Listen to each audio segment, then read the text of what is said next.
La llave maestra es el subtema de esta mañana, hermanos. Estamos a punto de terminar esta fascinante carta a los Colosenses. Nos hemos llevado, hoy es la lección número 15. Hermanos, 15 lecciones en un libro de Colosenses tan pequeño. Es que el Señor nos habla muchísimo, tiene mucho que decirnos. Imagínense si algún día el Señor nos permite ver el libro de Isaías o los Salmos, 150 salmos. Esta carta tiene 4 capítulos y llevamos 15 lecciones y todavía no terminamos. Hace 8 días vimos un tema muy importante, muy relevante. Yo comenté que en los casi 40 años que tengo de ser cristiano, yo no había escuchado un tema centralizado en nuestras relaciones laborales, pero es tan importante que el mismo Pablo lo dejó escrito y él nos dijo que nos comportemos como es digno de comportarse un cristiano en nuestros trabajos. El apóstol no estaba interesado en que tuviéramos un mejor empleo o un mejor salario, lo vimos hace 8 días. En lo que estaba interesado el apóstol Pablo era en que usted y yo mostráramos a la sociedad en nuestros trabajos quién era Jesucristo o quién es Jesucristo. Y el apóstol nos motiva, nos exhorta, nos insta, nos anima a que adornemos la doctrina de Dios. ¿Y cómo podemos adornar la doctrina de Dios? Pues el apóstol nos lo dijo, con nuestra buena conducta, ¿verdad? Vimos algunos ejemplos de esa buena conducta. Pero ahora Pablo quiere mostrarnos otro tipo de relación que ya no está bajo el diseño del sometimiento o del subordinamiento. Recordemos que las lecciones pasadas fue tema de sometimiento. El hombre, no sé si alguien recuerda, el hombre ¿a quién debe de estar sujeto? ¿Quién es su cabeza? Cristo. ¿Y quién es la cabeza de la mujer? El hombre. ¿Y quién es la cabeza de los hijos? Sus padres. ¿Y quién es la cabeza de los empleados? Sus jefes, ¿verdad? ¿Y quién es el jefe supremo? Dios. Diga conmigo, Dios. Dios es el jefe supremo. Bueno, Pablo ahora quiere mostrarnos un tipo, no de sometimiento, sino de una relación que está a la par entre hermanos. Una relación que, por ejemplo, yo no me sujeto a Hiram, él no se sujeta a mí, pero sí tenemos algo en común, él y yo. Nos quiere enseñar el apóstol Pablo algo muy hermoso, lo cual yo le he titulado la llave maestra. Y quiero poner la base, vaya a la carta a los Colosenses, capítulo 4, versículo 2. Vamos a continuar donde nos quedamos. Colosenses 4, 2. Perseverad en la oración. Esa, hermanos, esa es la llave maestra. ¿Cuál es la llave maestra, hermana Lulú? La oración, ¿verdad? La oración, sí, la oración es la llave maestra. Entonces el apóstol Pablo dice, perseverad en la oración, velando en ella, ¿con qué? Con acción de gracias. Por ejemplo, en la semana, ¿alguien tuvo algún motivo de agradecimiento a Dios, hermanos? Creo que, bueno, no todos, pero la mayoría, ¿verdad? Entonces el apóstol está diciendo, perseverad en la oración, velando en ella con acción de gracias. Como usted sabrá, la oración es algo esencial en la vida del cristiano, ¿cierto o no? ¿Verdad? Por supuesto. La oración es algo esencial, algo de lo que nunca debe faltar. Quizá, hermanos, lo más importante. Pablo, con su ejemplo, nos deja ver que la oración es algo en lo cual hay que poner atención como cristianos que somos. En sus escritos lo podemos ver al apóstol Pablo una y otra vez orando por los hermanos en diferentes partes del mundo. Y yo oro al Señor, y yo ruego al Señor, y doblo mis rodillas, y le pido al Señor. Lo vemos constantemente al apóstol Pablo orando por sus hermanos en todo el mundo. Él sabía que la oración tiene un poder especial. ¿Alguien de los que estamos aquí sabe que la oración tiene algo especial, hermanos? Por supuesto que sí. Y quiero que vayamos a este texto que está apoyando lo que estamos predicando, lo que estamos aprendiendo el día de hoy. Vaya a Filipenses, capítulo 1, versículo 19. Otra hermosa carta que ya hemos visto. Filipenses 1, 19. Porque sé que por vuestra, ¿qué?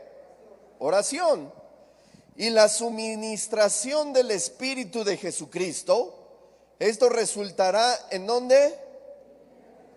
En mi liberación. ¿Se acuerda cómo se llama esta gran serie? ¿Las cartas de qué? ¿En dónde está Pablo? En una prisión, ¿verdad? Pablo está encarcelado, se encuentra en una prisión en Roma. Y él sabe, el apóstol Pablo sabe, que en algún momento lo dejarán libre. Eso él ya lo sabe. ¿Y por qué sabe esto? Bueno, pues porque dice la Biblia que él tenía un amigo que le iba a echar la mano con el emperador, ¿verdad? Oye, échame la mano con el César. No, hermanos, no.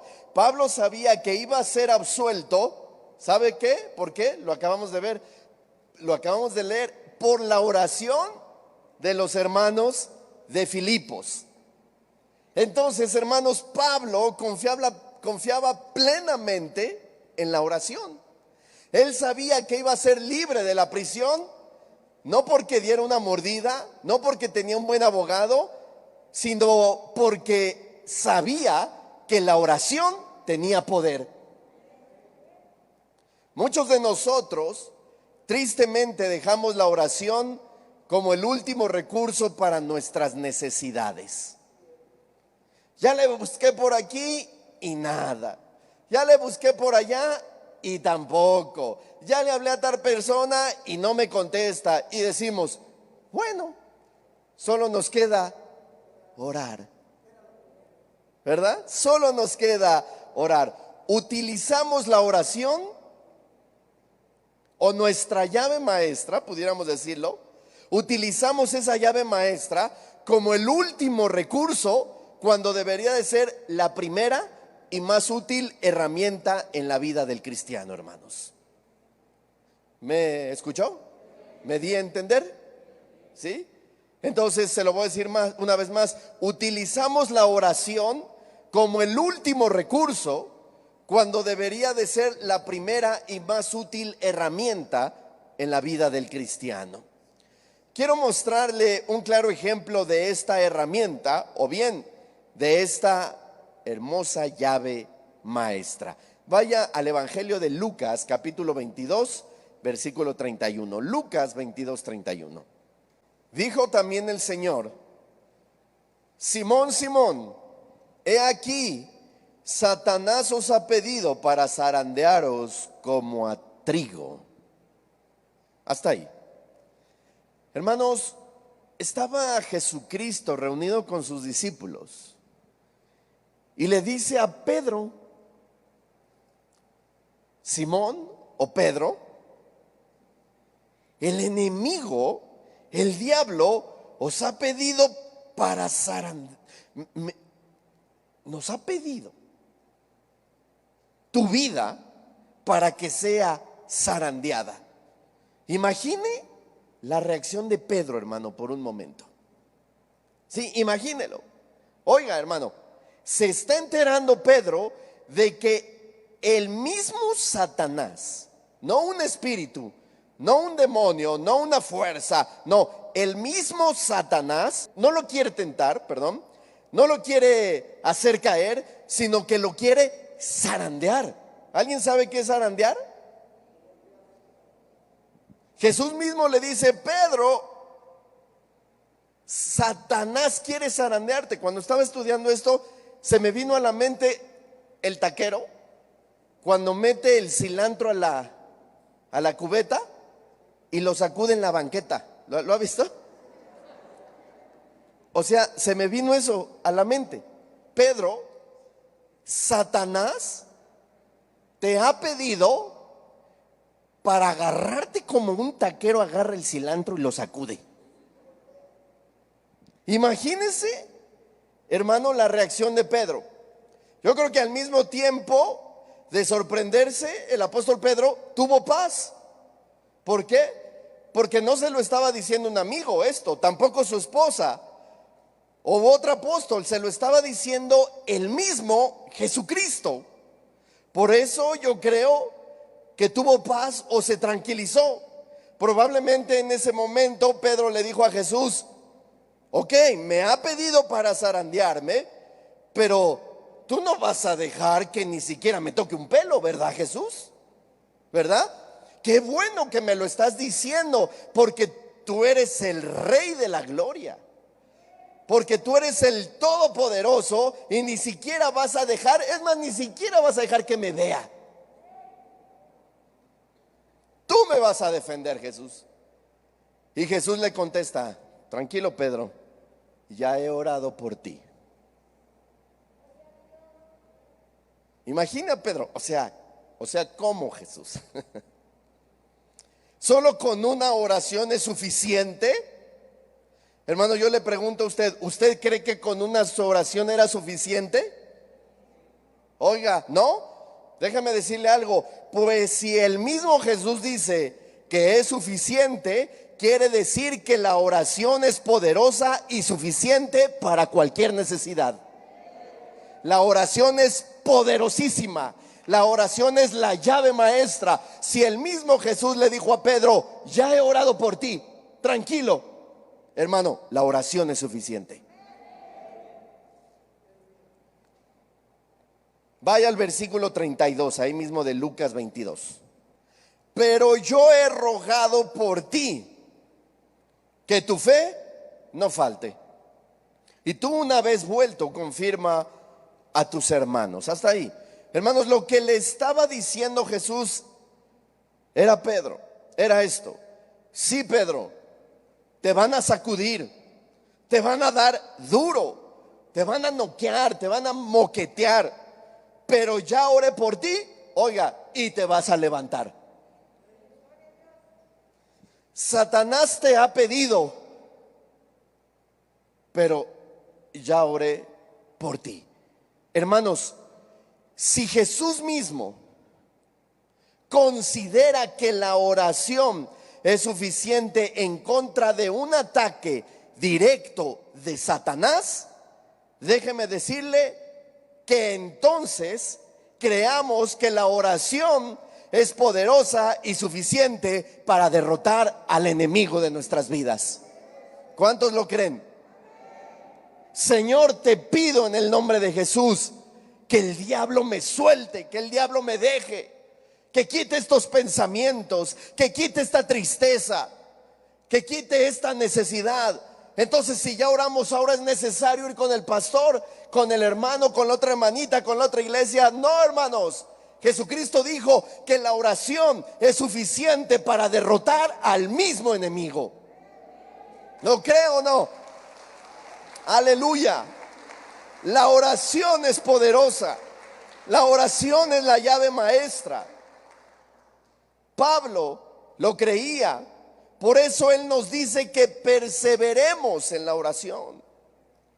Dile al que está a un lado: hay que perseverar en la oración. A ver, dígale: ¿cuánto oraste esta semana? Ni quiere voltear a ver al hermano, porque sabe que a lo mejor le diga una mentira. Hermanos, por eso Pablo nos está diciendo, nos está animando a que perseveremos ¿en qué? No, dice en el consejo del pastor, en la oración de la hermana, en ir a congresos. No, así dice, no, que perseveremos ¿en qué? En la oración, oiga. Y continúa diciendo, velando en ella con acción de gracias. Diga conmigo: con acción de gracias. Dígale al que está a un lado: con acción de gracias. Ahora, déjeme decirle algo. Hay otro aspecto no menos importante que la oración.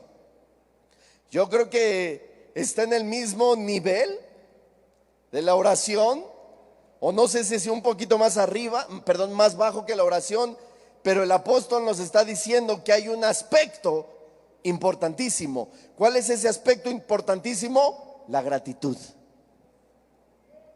¿Verdad? ¿La qué? La gratitud. Dice, perseverad en la oración, velando en ella con acción ¿de qué? De gracias. Ahora, hermanos, la gratitud, déjeme decirle algo, la gratitud debe de ser algo sobresaliente en la vida del cristiano. Mire lo que le voy a decir. Hay muchos cristianos que tienen un nivel muy pobre de gratitud. ¿Los ha visto o no? Lo contrario de la gratitud, hermanos, es la ingratitud.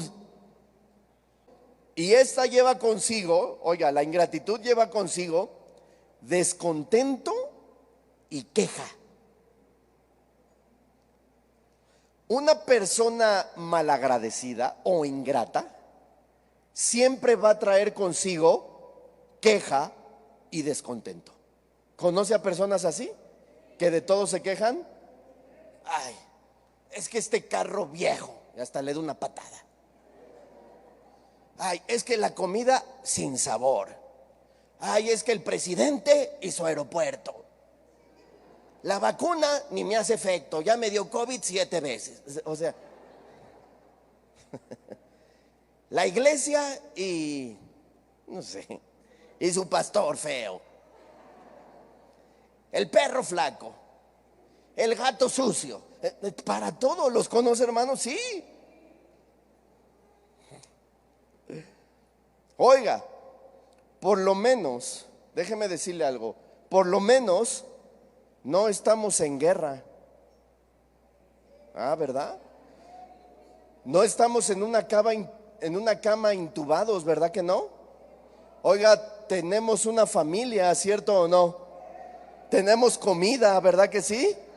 Tenemos zapatos, ¿cierto o no? Y por si no se dio cuenta, hoy abrió los ojos y sus pulmones estaban funcionando muy bien. ¿Verdad que sí? Oiga, ¿no cree usted que en muchas cosas que ni siquiera consideramos importantes deberíamos de ser agradecidos? ¿Verdad que sí? Oiga, Pablo dice que nuestra oración debe de ir acompañada de acción de gracias. Gracias, Señor, por un nuevo día. Gracias, Señor, porque me permitiste ver a mi hijo. Gracias, Señor, porque aunque sea me diste un carro. Aunque lo vea viejo, Señor, estoy agradecido y agradecida contigo por el carro que me lleva y me trae al trabajo, que puedo recoger a mis hijos. No me diste un carro, Señor, pero gracias porque me diste para los pasajes. No tengo para los pasajes, gracias porque puedo caminar. Hay muchos motivos, hermanos, hay muchos motivos por los cuales deberíamos de ser agradecidos con Dios. Nuestra oración debe de ir acompañada de acción de gracias. No seamos malagradecidos, no seamos ingratos, no seamos quejumbrosos. Ay, ay, ay. Hermano, ¿qué parecemos? No sé, monstruos. Ay, ay, ay, ay. Mire, vaya primera de Tesalonicenses 5, 16 al 18. Estad siempre gozosos, orad sin cesar, dad gracias ¿en qué? Porque esa es la voluntad del pastor Rafa. No, porque esa es la voluntad de Dios para con vosotros en Cristo Jesús. Debemos de dar gracias ¿en qué, hermanos? En todo. O sea, pastor, debemos de dar gracias en cualquier circunstancia. ¿Usted qué cree? Sí. Muchas veces estamos en circunstancias difíciles, en valles o desiertos, y decimos, Señor, ay Señor, ¿qué me quieres enseñar con esto que me está pasando? Y casi escuchamos la voz de Dios que nos dice: te quiero enseñar a que des gracias. Señor, no sé qué hacer en esta circunstancia. ¿Qué puedo hacer? Dime, Señor, ¿qué puedes hacer? Da gracias. Eso es lo que está diciendo el Señor. ¿Y por qué debemos de dar gracias? ¿Por qué? Porque esa es la voluntad ¿de quién? De Dios. En todo momento, gracias, Señor. Oh, me salió, pero gracias, Señor, porque a los que amamos a Dios, todo colabora para nuestro bien. Y yo te amo, te exalto y te bendigo, Señor. Hay algo bueno en esto. Gracias, Señor. Por eso comencé diciendo el mensaje. Hermanos, en la semana tuvieron motivos de agradecimiento a Dios. ¿Y qué cree? No todos levantaron su mano. A lo mejor muchos se la pasaron quejándose. Muchos se la pasaron diciendo: ¿por qué me pasa esto a mí? Hermanos, dice el apóstol Pablo que demos gracias en todo momento. ¿Por qué? Porque esa es la voluntad de Dios. Oiga, y no estoy diciendo que por todo lo malo que nos acontezca demos gracias. Escuche, la idea de dar gracias es que a pesar de las circunstancias difíciles, siempre, siempre habrá motivos de agradecimiento a Dios. Siempre hay motivos. Imagine usted a un soldado ucraniano que le explota una bomba a medio metro y no le llegó. ¿No es motivo de agradecimiento a Dios? Claro que sí. Hasta los soldados ucranianos, aunque estén en guerra, deben de dar gracias al Señor. A los civiles que están en refugio sin comer y llega la ayuda humanitaria, ¿es motivo de agradecimiento o no? Claro que sí. ¿Es motivo de agradecimiento o no que nuestros hijos sean mexicanos y no rusos que pudieran estar enlistados en el ejército? ¿Verdad que sí? Gracias, Señor, porque estamos en un país que no hay guerra. Gracias, Señor, porque mis hijos ni son rusos ni son ucranianos. Gracias, Señor. ¿Alguien vio lo que pasó en el estadio de Querétaro? ¿Sí? Bueno, gracias, Señor, porque mis hijos no fueron a ese estadio. ¿No siempre hay motivos de agradecimiento a Dios? ¿Verdad que sí? Recuerde algo que le sucedió esta semana y agradézcale a Dios. A ver, recuerde por unos 3 segundos algo que le haya sucedido. Algo bueno, algo malo, yo qué sé. Y dígale: gracias, Señor. Había una hermana en la otra iglesia que mi mamá siempre se sorprendía de ella, porque esa hermana le decía: y yo ya le reclamé a Dios. Ah, sí, ¿qué le dijiste? ¿Por qué me tienes en esta condición de enferma si yo te sirvo? Que hasta le hacía así. Si yo te sirvo, si yo ofrendo, si yo vengo a la iglesia. Miren nada más, en vez de que le diga: gracias, Señor. ¿Por qué? Porque esta es tu voluntad. Y tu voluntad es buena, perfecta y agradable. Y si estoy así, es porque me quieres enseñar algo. Si estoy enferma, es porque me quieres enseñar algo. Pero sé en mi corazón que estas leves y momentáneas tribulaciones producen en mí un mayor y excelente peso de gloria. Así es que gracias, Señor. ¿No cree? En todo momento demos gracias a Dios.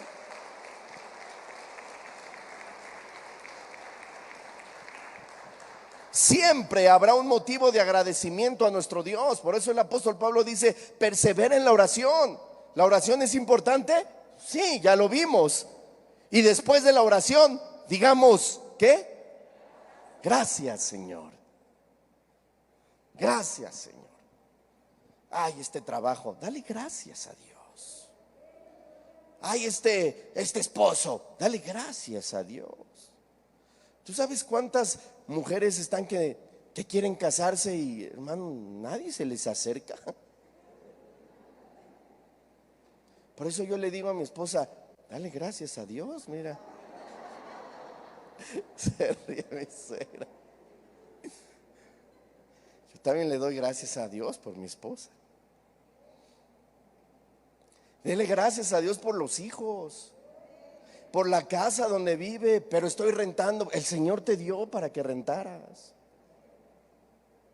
Regrese a Colosenses 4, versículo 3 y 4. Orando también al mismo tiempo por nosotros, dice Pablo, para que el Señor nos abra puerta para la palabra, a fin de dar a conocer el misterio de Cristo, por el cual también estoy preso, para que lo manifieste como debo de hablar.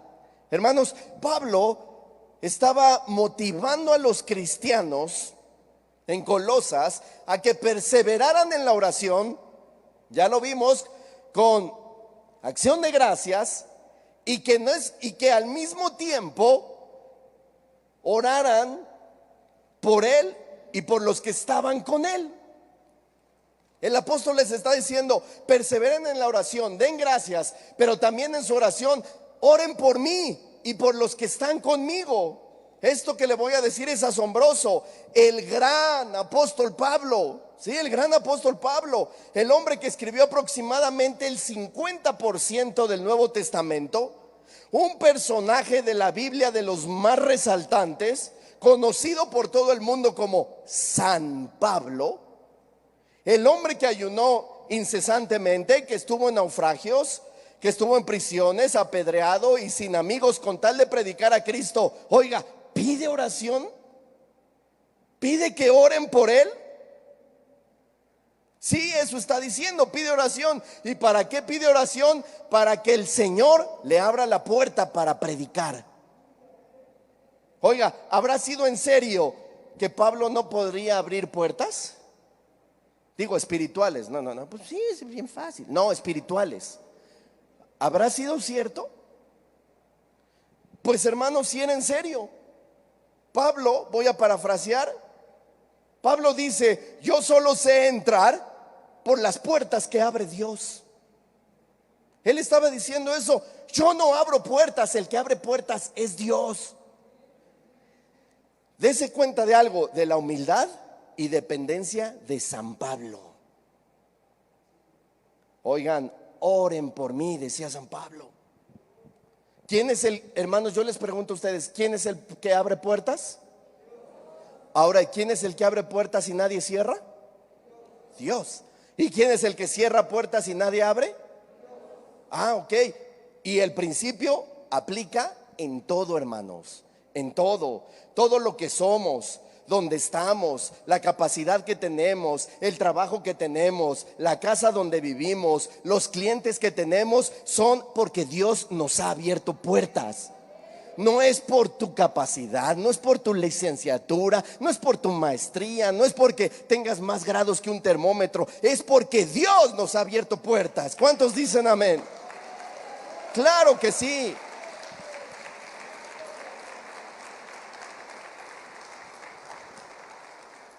Pablo pide oración para que se le abra puerta para un motivo especial. ¿Y cuál era ese motivo especial? Dar a conocer el misterio de Cristo. Yo le pregunto algo: ¿alguien sabe cuál es el misterio de Cristo? El apóstol Pablo dice: orando también al mismo tiempo por nosotros, para que el Señor nos abra puerta para la palabra. Dice: a fin de dar a conocer el misterio de Cristo, por el cual también yo estoy preso. Vamos a ver cuál es el misterio de Cristo, rápido. Colosenses 1:26. Miren lo que dice: el misterio que había estado oculto desde los siglos y edades, pero que ahora ha sido manifestado a sus santos, a quienes Dios quiso dar a conocer las riquezas de la gloria de este misterio entre los gentiles. Ahí va, ahí está. ¿Qué es qué? Cristo en vosotros, ¿qué? La esperanza de gloria. Ese es el misterio, hermanos. ¿Cuál es el misterio? Cristo en ti, la esperanza de gloria. Hermano Gus, Cristo en ti, la esperanza de gloria. Brendita, Cristo en ti, la esperanza de gloria. Eliezer, Cristo en ti, la esperanza de gloria. Pablo está diciendo: oren para que pueda compartir el evangelio y mucha gente sepa que Cristo es la esperanza de gloria. Eso está diciendo Pablo. Hermanos, qué importante es la oración en ese sentido, ¿no lo cree? Se lo voy a repetir. Qué importante es la oración en este sentido, ¿no cree? Para que la gente sepa que Cristo es la esperanza de gloria.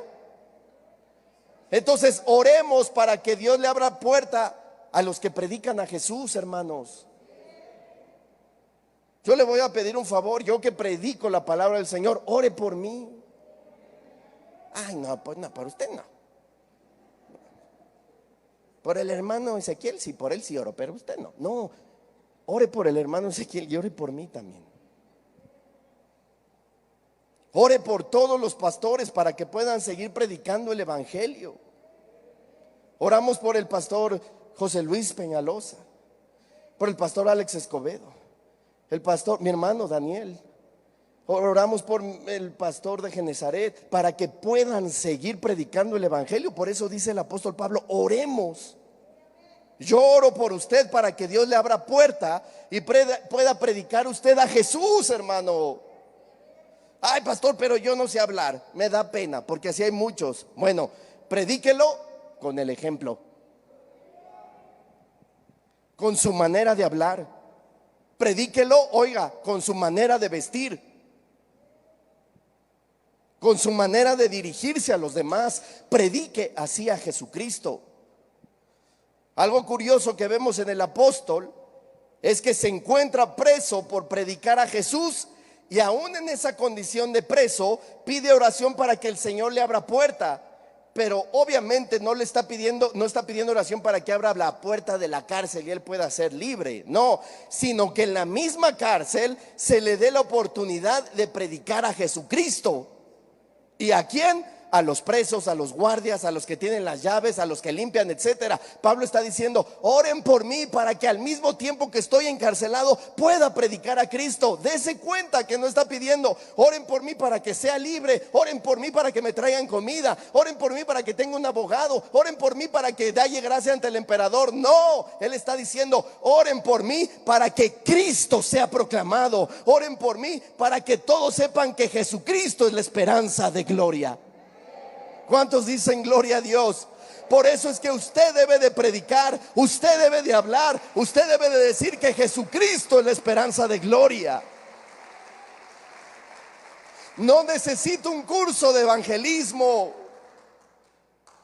no necesita que alguien le enseñe. Con su mismo ejemplo predique a Jesucristo. Por eso dijimos hace 8 días que en tu trabajo modela la doctrina de Dios, engalanándola. ¿Cómo? Hablando bien, sometiéndote a tu jefe, pidiendo las cosas por favor, diciendo gracias, diciendo con permiso, y así se sabrá que eres un hijo de Dios.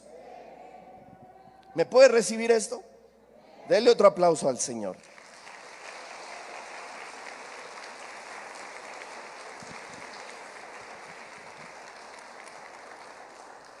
Ahora, hay algo importante que Pablo nos dice. Nosotros podemos anhelar predicar a Cristo. Hay muchos que me han dicho, pastor, vamos a las cárceles a predicar, vamos a los hospitales, vamos al Teletón. Oiga, pero si nuestra vida no está en sintonía, ¿en qué dije? En sintonía con la palabra de Dios, aunque tenga muchas ganas de predicar, ni siquiera va a llegar a la esquina. O sea, tiene que haber sintonía, tiene que cuadrar. Diga conmigo, Obi. Pablo nos dice que la oración es importantísima, pero hay otro detalle no menos importante que debemos de considerar. Se lo quiero mostrar. Vaya a Colosenses 4:5. Dice, andad sabiamente para con los de afuera, redimiendo, esto quiere decir aprovechando el tiempo. Mire bien, hasta ahí dice, andad sabiamente. ¿Para quién? ¿Para con los hermanos aquí en la iglesia? ¿Para con quién? Oiga, andad habla de nuestra conducta. ¿Estamos aquí? Y dice sabiamente, o en otras palabras, Pablo está diciendo, no hagas burradas. ¿Alguien quisiera vivir sabiamente? ¿Dónde está el secreto para vivir sabiamente? El proverbista nos los dijo. Él dijo, el principio de la sabiduría es el temor de Jehová. Oiga, no pretendamos vivir sabiamente y tomar buenas decisiones si primero no tememos a Jehová. ¿Me escuchó? Quiero ser sabio, quiero tener buenas decisiones, quiero hacer un futuro para mis hijos. No puedes hacer nada de eso si primero no temes a Jehová. Eso dijo el salmista. Finalmente, nos dice Pablo, les voy a dar un secreto que vale oro para que anden sabiamente para con los de afuera. ¿Quiere conocer ese secreto? ¿Quiere andar sabiamente para con los de afuera? ¿Quiénes son los de afuera? Pues los de afuera, no. Los vecinos, los compañeros de trabajo, el jefe, el que va en el micro, ¿no? A un lado, la familia, ¿verdad? Ahí le ve el secreto que dice el apóstol Pablo. Vaya al versículo 6. Ya estamos terminando. Sea vuestra palabra solamente en quincena. ¿Cuándo? Siempre. Con gracia, sazonada con sal, para que sepáis cómo debes responder a cada uno. Ahí está el secreto, hermanos. Oiga, la palabra gracia se traduce amable. ¿Sí? Amable. Dice Pablo, sus palabras sean siempre amables para con los de afuera. Oiga, ¿cómo son sus palabras con los de afuera? Ah, mire. ¿Cómo le responde al jefe? Muchachos, ¿cómo le contestan a sus papás? Papás, ¿cómo le hablan a los hijos? Esposos, ¿cómo se hablan entre ustedes? ¿Cómo le hablan al que se metió en las tortillas? ¿No está diciendo sean sus palabras amables? Híjole, pastor, es que yo soy medio brusco, es que así somos los Gutiérrez. No sé si hay algún Gutiérrez, o los Hernández, o los Munguía, los Núñez. Así somos medio toscos. Oiga, ese es el detalle. Cuando te convertiste en cristiano, dejaste de ser un Gutiérrez para convertirte en un hijo de Dios que se dirige con gracia y amabilidad siempre. Eso está diciendo Pablo, que te dirijas siempre con gracia y ¿qué? Y amabilidad. Hay licenciados que ni siquiera saben decir gracias. Hay gente de alto rango que ni siquiera sabe decir con permiso. Y no está diciendo Pablo, dirígete siempre con amabilidad y con gracia. ¿Qué significa vuestra palabra sazonada con sal? O sea, pastor, ¿cómo? O sea, hablo y le pongo sal. ¿Qué significa eso, hermanos? Oiga, Pablo hace referencia a la conservación de los alimentos. En aquel tiempo no había refrigeradores. Lo que tenían que hacer para que los alimentos no se descompusieran, ¿sabe qué era? Salarlos, como empanizarlos con sal. Ay, un bistecito que sobró, échale sal para que no se eche a perder. La piececita de pollo, échale sal. Así era, para preservar el alimento y no se pudriera. Lo que Pablo está diciendo es que como cristianos no debe de haber en nuestra boca palabras descompuestas. Hermano, dígame amén, aunque sea. Lo que hables, háblalo con sal para que no salga corrompido o echado a perder. Eso está diciendo Pablo. ¿A quién le gusta la comida sazonada, hermanos? Ah, sí, ¿verdad? Cuando leemos algo que decimos, huele a chile pasilla, huele a chile guajillo, huele a ajo. ¿A qué más huele, hermanos?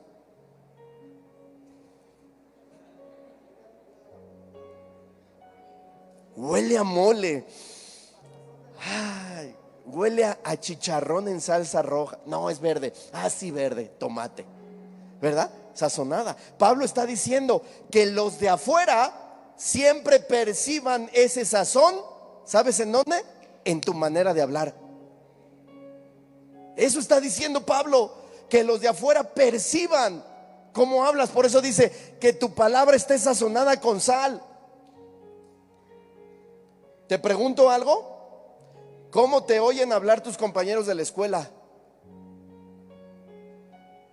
¿No serás que con muchos chistes y rojos? ¿Cómo hay papás en este lugar? ¿Cómo los escuchan hablar sus hijos? ¿Cómo los escuchan hablar los del trabajo? Oiga, ¿cómo los escuchan hablar los vecinos? ¿Con insultos? ¿Con groserías? ¿Con majaderías? Le pregunto algo, ¿eso será sazonado con sal? ¿Verdad que no? Termino diciéndote esto, querido hermano. Diariamente, siempre habrá la oportunidad o de sazonar nuestras palabras con sal o de corromperlas. ¿En dónde? En el trabajo, en la escuela, en la familia, en las tortillas, en el mercado, con los clientes, etcétera, etcétera. Nosotros tomaremos la responsabilidad de caminar sabiamente o caminar neciamente. Usted tiene la responsabilidad. El día de hoy, domingo, ¿cómo se dirigirá con aquel que le sirve la comida? Hoy domingo, ¿cómo se dirigirá con el que le limpia el parabrisas si tiene carro? ¿Cómo se dirigirá con su esposa, con sus hijos? ¿Palabras altisonantes o serán sazonadas con sal? Quiero tomar decisiones buenas, quiero ser un buen hombre, una buena mujer. ¿Ah, sí? ¿Quieres ser hombre, buena mujer? Entonces teme a Jehová, sé sabio. El principio de la sabiduría es el temor de Jehová, y sazona tus palabras con sal, para que los de afuera conozcan a Jesucristo a través de ti. Amén. Dele un aplauso al Señor.